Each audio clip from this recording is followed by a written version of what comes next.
ചില daily use ഫ്രേസസുമായിട്ടാണ് നമ്മളിന്ന് വന്നിരിക്കുന്നത്. ഇതിലാദ്യത്തേതാണ് എന്തൊരാശ്വാസം. നമ്മൾ ചൂടത്തുനിന്നൊക്കെ കയറി തണുപ്പുള്ള സ്ഥലത്തേക്ക് വരുമ്പോൾ പറയില്ല, ഹൗ ഇപ്പം എന്തൊരാശ്വാസം. അതിനാണ് നമ്മൾ പറയുന്നത് വാട്ട് എ റിലീഫ് എന്ന് നമുക്ക് പറയാം. അടുത്തതാണ് അവന് കുറ്റബോധമുണ്ട്.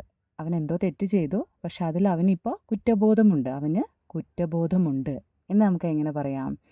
He has A guilty sense എന്ന് പറയാം. He has A guilty sense. അവനിപ്പോൾ ചെയ്ത കാര്യത്തിൽ കുറ്റബോധമുണ്ട്.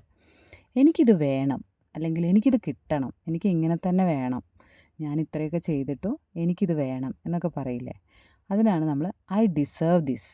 എനിക്കിത് വേണം, ഐ ഡിസേർവ് ദിസ്. ഇനി ആ സംഭവം എനിക്കറിയാമെന്നൊക്കെ നമ്മൾ പറയില്ലേ, എന്തെങ്കിലും കേൾക്കുമ്പോൾ അതാണോ ആ സംഭവം എനിക്കറിയാം എന്നൊക്കെ പറയില്ലേ, അതിനാണ് ഐ നോ ദ മാറ്റർ. സംഭവം എനിക്ക് അറിയാം, ഐ നോ ദ മാറ്റർ.